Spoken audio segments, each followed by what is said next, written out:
The snow never stopped falling on Krylor 7. Thick flakes danced like ash over the jagged mountain ridges, coating the valley floor in silence, so complete it could smother thought. Nestled in the ice-choked heart of the planet sat the Intergalactic Academy of Applied Intelligence, a sprawling compound where logic, survival, and innovation were forged under pressure. Species from over 36 star systems had converged here, each believing themselves superior in some way, each eager to prove it in the Academy's most notorious trial, the No-Tool Shelter Challenge. Humans were new to this place. Not unwanted exactly, but untrusted. The Academy's elite whispered the same phrase behind closed membranes and telepathic pulses: primitive.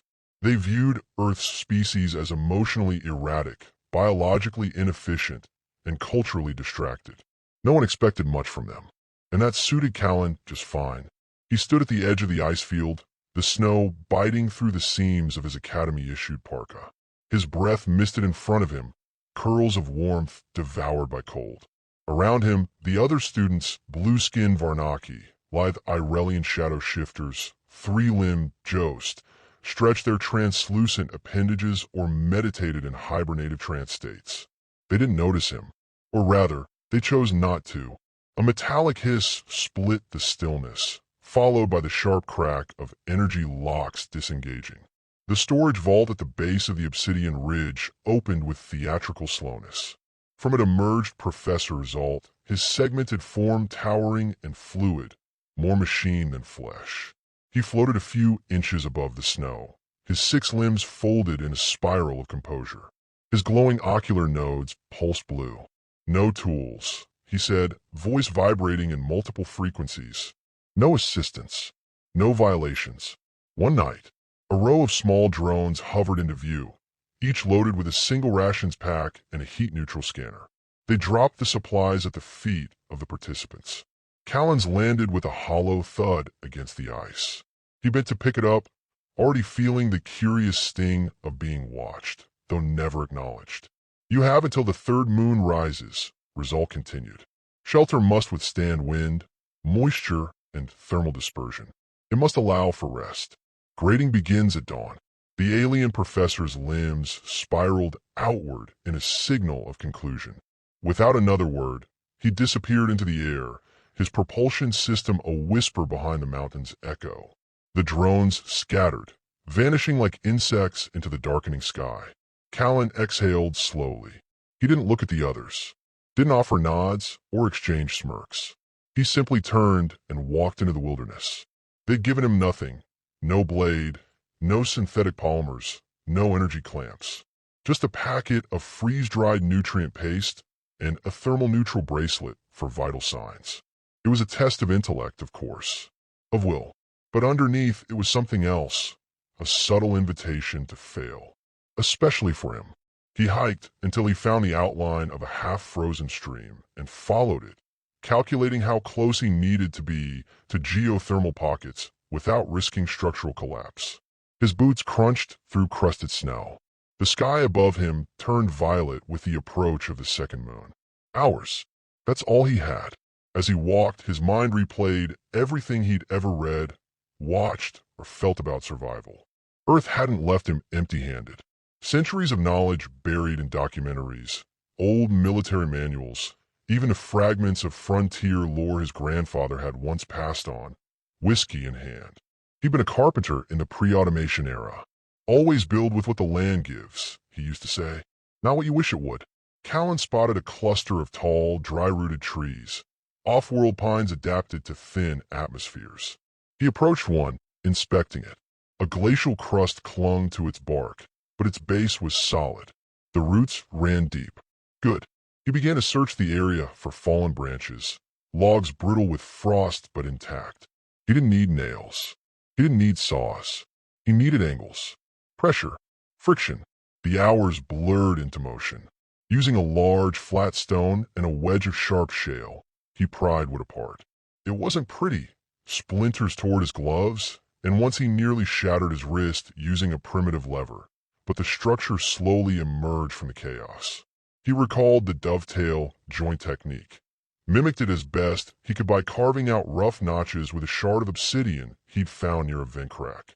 To heat the shelter, he dug into a patch of moss-covered earth until he found one of the geothermal seams he'd sensed earlier.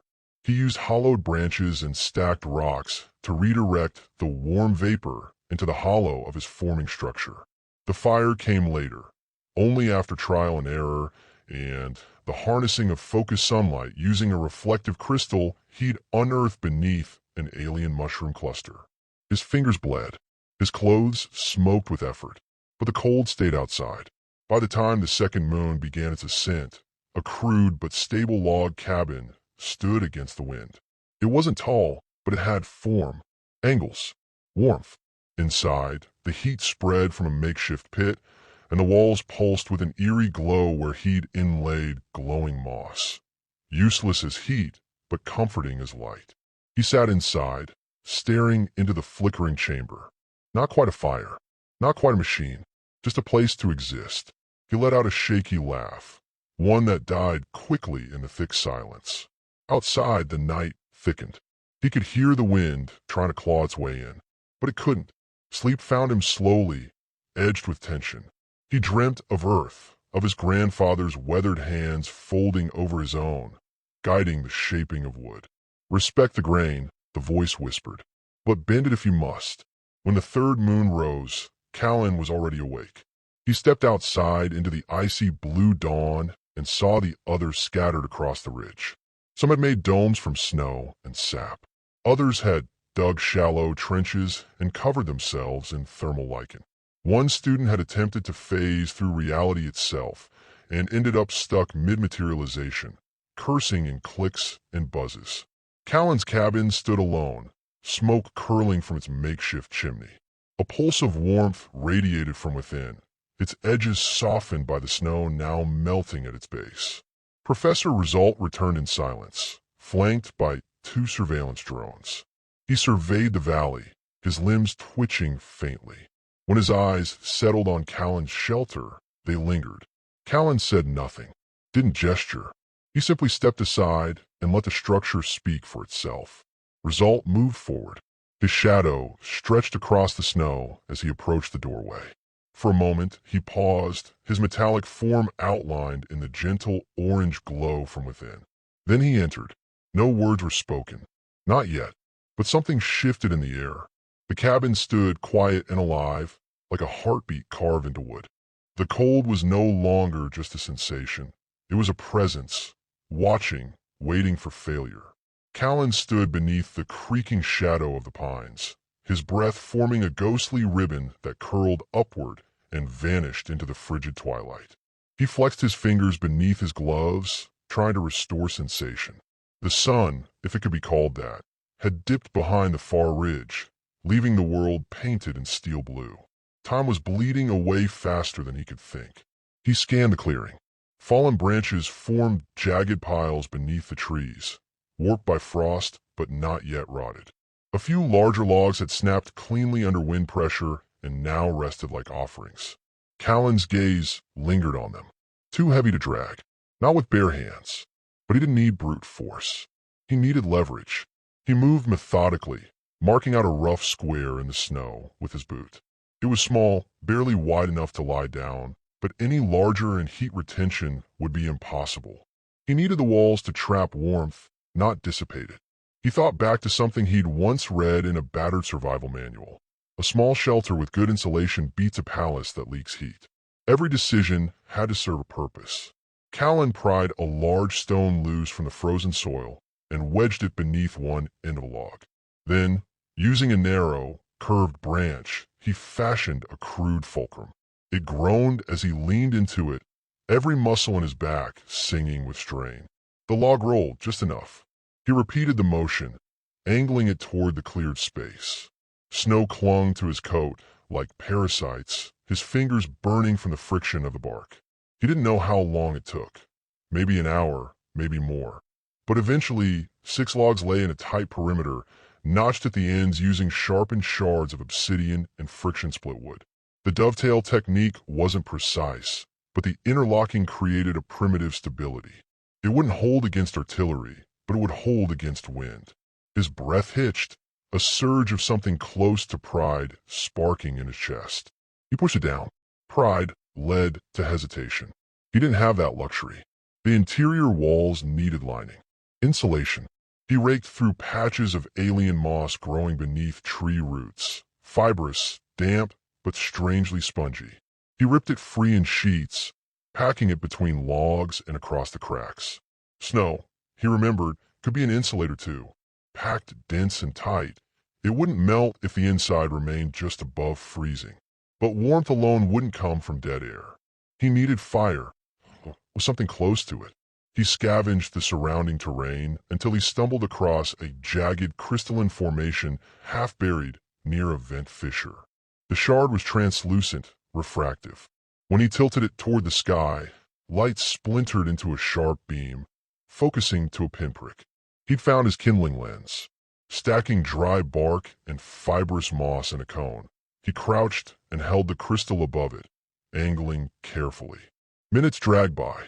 His hands trembled, not from doubt but exhaustion. Then a whisper of smoke.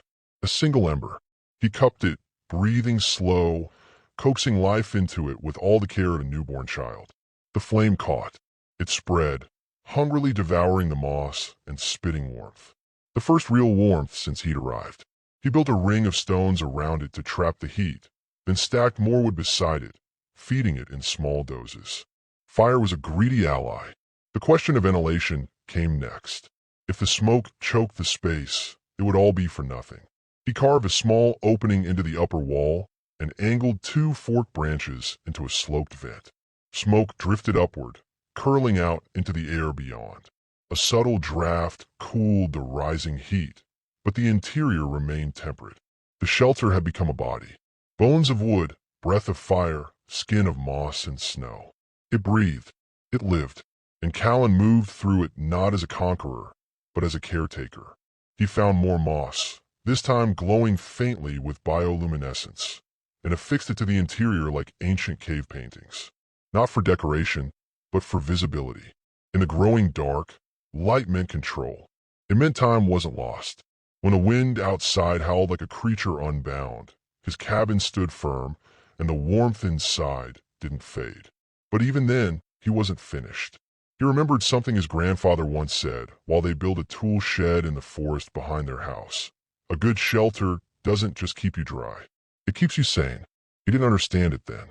He did now. He fashioned a crude stool from 3 balanced stones and a flat branch. He arranged his remaining supplies, rations, crystal, vent stones, into a small corner. A space of order. Purpose. The kind of space that reminded a person they had control over at least one thing. A shadow passed across the window slit, and he tensed. But it was only another student, a Varnaki, translucent and towering, dragging something heavy through the snow. The creature paused, stared toward the cabin, then continued without a word. Callan wasn't sure if it was disdain or curiosity. Either way, he didn't care. By now, the wind had begun to rise in earnest, howling down the ridgelines with a voice like splintering glass. He braced the exterior walls with snowbanks and branches, reinforced the entrance with a curtain of overlapping bark. The snow, once a threat, now became his greatest tool. Inside, the heat collected in the stone ring and radiated gently outward. He lay back against the moss-covered wall, arms folded across his chest, eyes half-lidded. This wasn't just survival. This was a statement. They had called him primitive, emotional, illogical. But what was more logical than using everything at your disposal to meet a need? What was more efficient than creating comfort from nothing, than surviving with only what the universe allowed? Outside, the second moon lifted into the sky, casting silver shadows through the vent and across the moss-lined floor. The cabin glowed like a lantern in the storm, defying the cold not with technology, but with intention. Callan sat quietly, eyes fixed on the fire. He wasn't sure how long he stared, but eventually the sounds outside dulled, the wind eased, and the warmth of the flames settled deep into his bones. He felt no fear, no self-doubt. The storm could rage all night. He was ready. The cabin held its breath. Callan awoke to silence, Not the absence of sound, but the charged, anticipatory kind that settled before something immense. The fire had burned low, a bed of coals pulsing with faint orange light beneath ash. The bioluminescent moss still cast its ghostly glow across the cabin walls, but the warmth had begun to ebb, chased by the creeping cold of morning. He sat up, muscles stiff and skin dry from smoke. The wind had stopped, yet unease coiled in his gut. It wasn't just the silence. It was the lack of movement outside, the unnatural stillness of a landscape that should be settling after a storm. A soft knock, no louder than a breath, tapped the doorframe. Callan froze. Another knock. Then the door creaked open on its pine hinge, just enough for a sliver of pale light to spill inside. The figure who entered did not walk. It floated, robes trailing like fog, its skin the color of old parchment.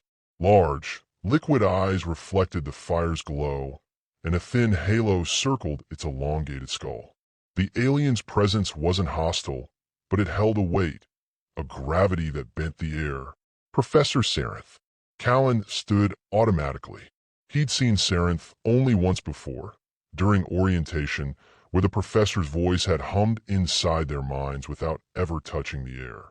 Now, that same voice returned, not as speech but sensation. You completed the structure. Callan nodded, unsure if words were necessary. Yes. Sarenth drifted forward, the hem of its robe brushing the floor without sound. Its eyes scanned the interior, not just observing but absorbing. The moss insulation, the vented ceiling, the radiating stone hearth. It paused by the stool Callan had built and reached out, fingertips hovering above it without contact. You used local resources. Efficiently. Innovatively. You did not use fire-starting tools, nor summon synthetic constructs. This structure holds warmth. I improvised, Callan said, voice rasping from disuse. It was either adapt or freeze. Sarenth's gaze turned toward him, unblinking. Adaptation is logic manifest through action. Many of your cohort have not yet constructed even a wall. Others attempted to engineer force fields and failed without a power core. You alone built a functioning shelter. Callan exhaled slowly, unsure if this was praise or examination. But it was not just your shelter that drew my attention. That gave him pause. Sarenth turned toward the open door and gestured. Once slow. In the distance, movement stirred. At first, it seemed like shadows stretching. But then they approached, dozens of the Vernaki students silent and slow-moving, their limbs folding in odd configurations. Behind them, a pair of glistening orbs hovered, drones, no doubt recording everything. Callan stepped outside, boots crunching on frost. The world had changed overnight. Where once there were distant camps and piles of debris, now there were half-collapsed structures, crude walls, even a tent woven from metallic leaf fiber. The other students watched him with unreadable expressions. Sarenth hovered beside him, its voice low in his thoughts. Your solution was not advanced. It was not elegant, but it was human, and it succeeded. Callan clenched his jaw. So I win. This is not a contest, Sarenth replied. It is a study. From within its robe, the professor produced a crystalline disk, thin as breath and twice as fragile-looking. It floated between them, spinning slowly. We study resilience, ingenuity, cognitive synthesis under pressure. Most species prioritize external construction, technology, resource compression, automation. But humans, it looked at him with something close to wonder. You build from within. You compensate for limitations with adaptation. You endure the storm and still find space to carve a seat for your mind. Fascinating. Callan wasn't sure whether to be flattered or disturbed. The alien crowd had closed the distance, circling his shelter without touching it. They whispered in their native clicks and pulses, some using data pads to map its dimensions. Then from the sky a hum. The ship arrived silently, descending like a leviathan of silver and shadow. It bore the Academy's emblem, 3 overlapping stars surrounded by a ring of runes, and cast an elongated shadow across the ground. Sarenth turned toward it. The task is complete, but your role, Callan Rourke, is just beginning. The ship's ramp extended with a hiss, revealing a chamber bathed in soft violet light. Sarenth floated toward it without waiting. The crowd parted for Callan. He hesitated. What do you mean, my role? The professor paused mid-air. They watched you. The ones beyond the system. The architects. This task was not only for our curriculum.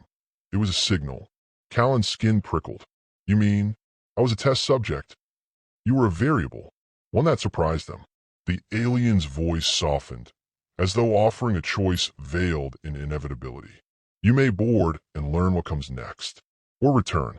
Continue your life, armed with what you've proven. Either choice is valid. Callan looked back at the cabin. The fire's glow still flickered through the doorway. It had been his lifeline, his triumph. But it was also a chapter, small, contained. Ahead was something unknown. He stepped forward. The drones hovered close, recording his stride. At the ramp's edge, he turned to glance once more at the aliens, the frost-draped mountains, the makeshift shelters strewn across the land. Then he stepped inside the ship. The light swallowed him, and the cabin, that miracle of bark and stone, stood behind him like a monument to something ancient and human, wolf forged in winter.